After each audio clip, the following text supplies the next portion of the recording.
What's going on, guys? Zedd here, bringing you another Marvel Midnight Suns video, or at least one pertaining to it. This video is going to be discussing the concept of hypergeometric distribution. This is something in card games, or that you'll see or hear a lot about in card games, and the idea is, what are the odds of drawing or pulling a specific card from the deck or cards that remain, based off of how many cards you draw in a turn, how many cards you go through in a turn, yada yada. So it has to do with odds of drawing, odds of seeing, and then it influences how many of each card you take, how many copies you bring, etc., etc. I'm not going to get into the heavy math of it, but I'm going to talk about this concept and show you with numbers how it works in Midnight Suns, or how it will work rather. If you want to just jump to the Cole's notes of what I'm talking about, there will be a timestamp for TLDR at the bottom, but I do encourage you to work through me with this so that you can understand where I'm coming from, and I may be adding little tidbits that won't necessarily be in the conclusion.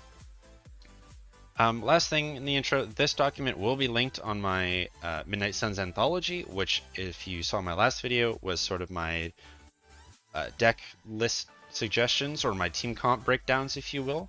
That document, as a reminder, is going to be sort of my Midnight Suns document hub or info hub. So anything I make for videos, anything that I use personally as a reference or a resource, it will be linked there, somewhere on the homepage more than likely. I will be reorganizing it a little bit more as we go along, but this will be there if you want it. The link to this exact document will also be below if you want to have it just for a copy for your reference. But yeah, all the percentages and stuff will all be neatly laid out in the conclusion, but I'm going to work from the top down. So I encourage you to bear with me, as this is really important. If you care about deck building, if you care about optimizing the amount that you put of a card in a deck and stuff like that, this will be a great video for you. So let's just go right from the top. So hypergeometric distribution, math and things, that is what we'll be discussing, but I'll try to make it as easy as I can for you. As a reminder, there are 24 cards total, which is 8 per character. More often than not, you'll have 3 heroes on your team with 8 cards each, totaling 24 cards. Decks must contain 1 attack, skill, and heroic card. This is a requirement set by the game. So, and as far as we know, it is the only requirement set by the game. So you will want to abide by these rules, and I'm going to touch on this a little bit later, but for the sake of math, it's not particularly important. You start each mission with 6 cards. This does not include objective cards, which get added onto your hand anyway, so this does not impact the numbers. So you start with 6, pulled from the deck of 24. You then, per turn, draw to 6 cards, meaning if you play 3 with your 3 card plays, then the following turn you will draw 3. You will always be topped up to 6. Okay? As another reminder, you have 3 card plays and 2 redraws per turn. I do want to touch on redraws briefly. Redraws are not put a card in the deck, draw another one, or yeah, that's not what it is. It's not draw again. So redraw is a bit of a weird word choice, but then it's not a mulligan either, because you're not replacing the card. What happens when you redraw is you discard the card, but presumably it goes back into the deck. Now, even if it does go into the grave, it doesn't particularly matter too much for the sake of this video, but let's just assume that it's going back into the deck. And what that means is you're not objectively thinning out the deck, you're just putting a card back in it for later. The benefit here is you now have created 1 extra slot in your hand to now fill with a fresh draw the following turn, right? So to reword that, you have 6 cards in your hand. If you play 3, you're at 3. If you redraw 2 times, you now draw 5 cards the following turn. Alright? So that's how redraws work in Midnight Suns. Now, whether they get discarded into the discard pile or back into the deck remains unclear, but that's not something really we have no way of knowing unless I somehow manage to draw it the following turn, right? So just assume that it goes back in the deck. And last assumption, let's assume you have to go through the whole deck before you see this ones that you've already used again. Now, this is going to happen a lot faster than you might think, especially with things like quick cards or marked target debuff, or free action cards, draw card. Like you'll get through the deck in about, I want to say, 4 to 6 turns, right? So around 5 turns, give or take, will be pretty standard, I would assume. Yeah, so those are just some points before we get started. Now, how we're going to do this is I've chosen Doctor Strange just for an example. It doesn't matter who it is. And I'm going to show you this first example where you have 4 cards with a pair of each, so 2-2, 2-2. And then we're going to go into 3 ones, and then we're going to talk about what happens if you bring more than that. And for this first example, I'm going to go through a few turns just to show you how the math works. It's very unimportant. Like, this whole concept is more important for the opening gambit, especially because, as you may or may not know or realize, in a strategy game, especially on higher difficulties, your opening turns sometimes decide the whole encounter. And so it's going to be really important on the harder difficulties and the harder the game gets as you go, to have no bricked hands. Bricked hands, if for those who maybe don't know, means in a card game, the term you bricked or bricked hand is all your options are kind of bad or there's no synergies in there. So for example, if you made a deck and you just drew like 5 heroic cards and 1 skill card, well, that's a bricked hand. Like, that's awful, right? So you want to try to avoid that. Now, that might sound like a silly example, but it's true. You'll see people in card games all the time make this mistake.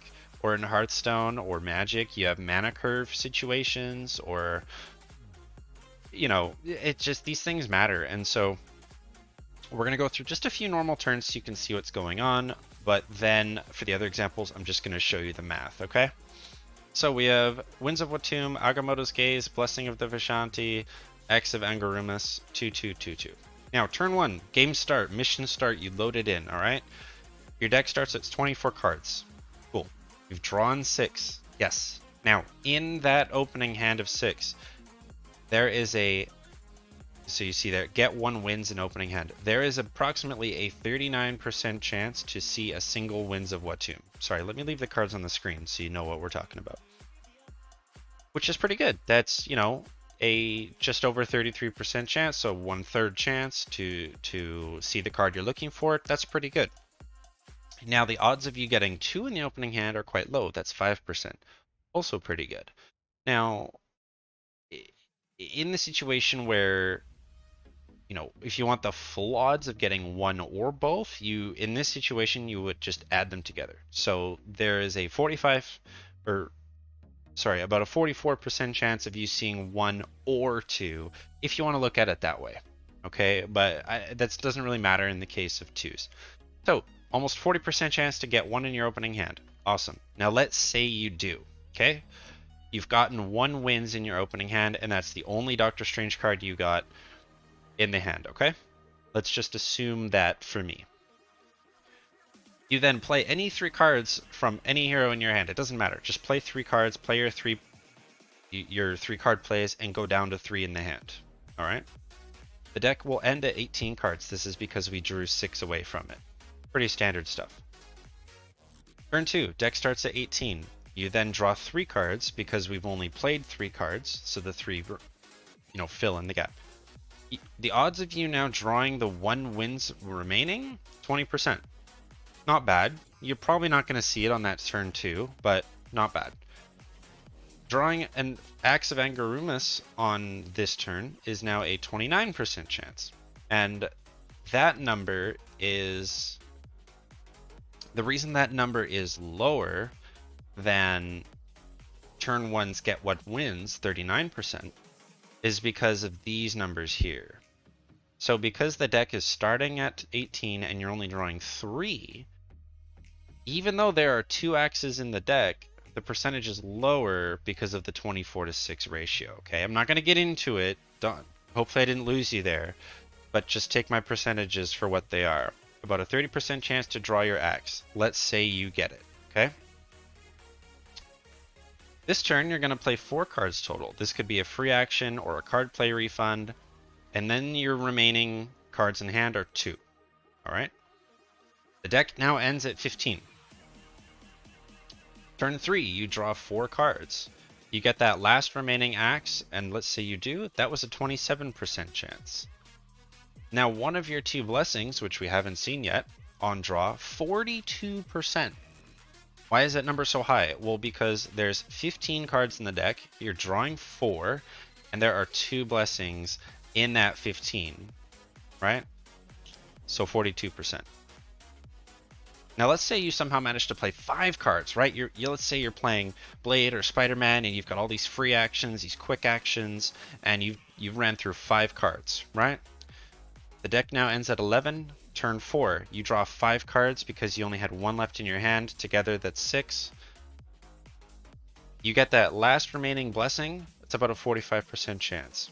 Get one of your Agamottos, which we haven't seen yet, about a 54% chance. The reason those numbers are so high is quite simply you're drawing half of your remaining deck anyway, so any card in there is going to be anywhere from 40 to 60%. Okay? So hopefully I didn't lose you. The other sections will be a bit quicker than that, but that's how the math works, okay? Let's break it down a little bit. Say you took 3 copies. 3 copies of some and 1 of another. Now I'm gonna go through a number 1 example and a 3 example together, which is why I've broken it up like this, 3, 3, 1, 1. Okay? Turn 1, deck starts at 24, draw 6 cards. The odds of you seeing 1 wins in the opening hand is a whopping 45%. It's a lot. The odds of 2 in the opening hand, 13%. Now this, if you remember, is a massive increase from like the about 4 or 5% that it was before. The odds of seeing all 3 in the hand, a meager 1%. So very unlikely. It's possible to get 2, almost guaranteed to... I say almost guaranteed, but it's 50%. I don't know why I worded it that way. It is a coin flip whether or not you get it in your opening hand. And that is because, if you think about it, if there are 3 in the deck is at 24, and you draw 6 cards, like, the numbers all check out for thirds and fifths. Now, the odds of this, so this is now referring to just this one Angarumus. The odds of pulling that 1 axe are only 25%. So you have a 1 in 4 chance of seeing that single copy of a card that you put in your deck. Only a 25% chance off of mission start, which is not that bad. If it's a card like, say, it's a high heroism cost, you probably only want 1. Or if it's if it's a card that maybe needs a little bit of ramp time or whatever, right? Pick your poison.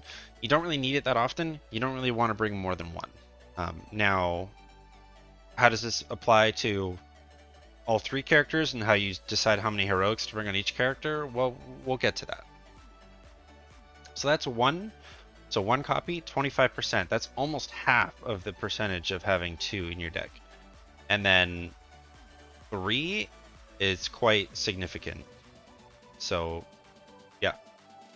4 copies. Let's say you're crazy and you took 4 copies of Winds of Watum. How does that math break down? Well, 1 wins in opening hand, 46%. Well, now hang on a second. That's 45% with 3 and 46% with 2 or 4. Okay. Now I want to make a clear distinction. This is a 46% chance to get 1 and only 1. That is really important because 2 is 21%, 3 is 3%, and 4 is 1%. The way you kind of have to look at this is you've got about a 60% chance to pull 1 Winds of Watum, but you're more than likely going to pull 2, right? Like, you're going to get 1 or 2 almost guaranteed off the start because there's just such a high chance of those 6 cards, or for one of those 6 cards being a Winds of Watum. I'm using a lot of like informal words like most of the time, guaranteed, but don't linger on the verbiage too much. But the reason why this percentage is so insignificant is because this is a 45% chance at its core, but this is only a 46% chance to get 1. What's implied is that you're more than likely to get 2. So the real number is over 60% to get at least one copy. Okay? And the way you do that math, by the way, is you would add these all up. So that would be what? 67. Yeah, so it's more like 70% actually. 70% chance to get at least one copy of Winds of Watoomb. So that's why you don't really want 4 cards. I would advise against it, because not only are you limiting your options significantly, but you don't need a 70% chance to get at least one in your opening hand. Never mind the fact that you might get more than one, right? Or you're more than likely to see it the following turn, etc. So what does all that mean? You know, let's re-break that down, okay? What are some things you can do? Well, number one, exhaust cards are one of the easiest ways to thin the deck. Recall that cards with exhaust are just gone, right? You snap, you use it once, they're gone. A lot of heroic legendaries have this, but not, some skill cards do too. And this is important because if you use it, it's gone. Meaning now, instead of your number being 24 that you're pulling from, all of a sudden it's 23. Oh, you brought, one card with exhaust per character, and you've used all of them. That's the catch. You've used all of them. Okay, now all of a sudden the number's 21, which is a huge difference, right? So consider bringing some exhaust cards with intention of only using them one time, and you'll definitely see a lot more deck consistency. Using redraws on tech cards or one-offs is a great strategy. So what that means is, if you're bringing one copy of a card and you're like, I only need this sometimes or on an as-needed basis, those are the cards you want to use your redraws on, because, remember, redraws, while they don't thin the deck, they allow you to draw an additional fresh draw. Meaning, if you don't need that card this turn or next turn, you might as well get another option. So instead of drawing, 3, why don't we draw 4 instead? Or instead of drawing 4, why not draw 5 instead, right? So redraws, I think the most common way to use them will be to just use them on your heroic cards, so your finisher moves. Like, you don't need those right away. So, yeah. Now, this is kind of touching on the concept of value. Draw cards have questionable value if you consider card plays versus how much you draw per turn. I put this here because it's touching on this idea that, is it worth a card play to draw cards if you always draw to 6 anyway?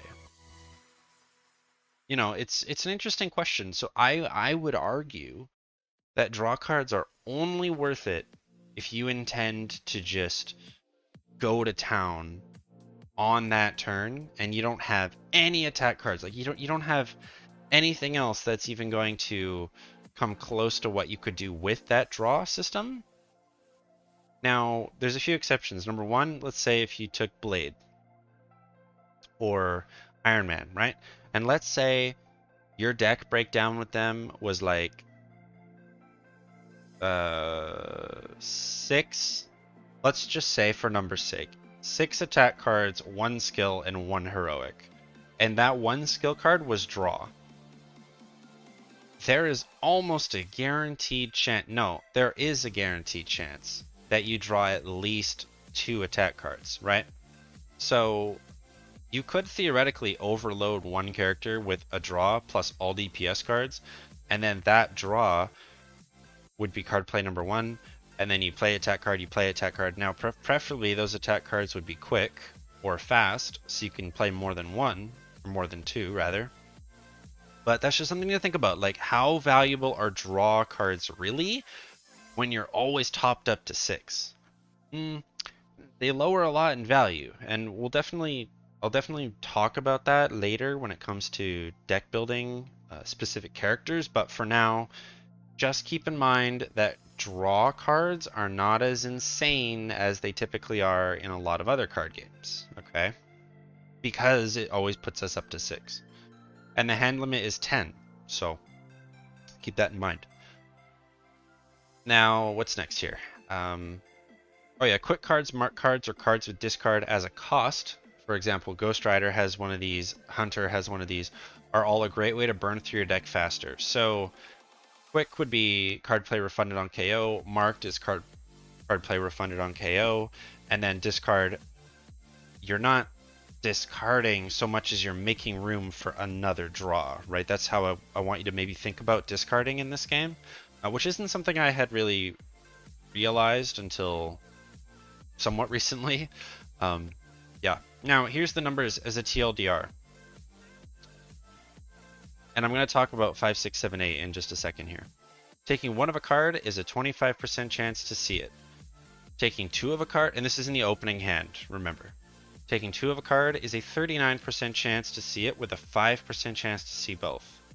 Taking 3 of a card is 45% chance to see only 1 with a 59% chance to see 1 or more. Sorry, that's worded poorly. 1 or more.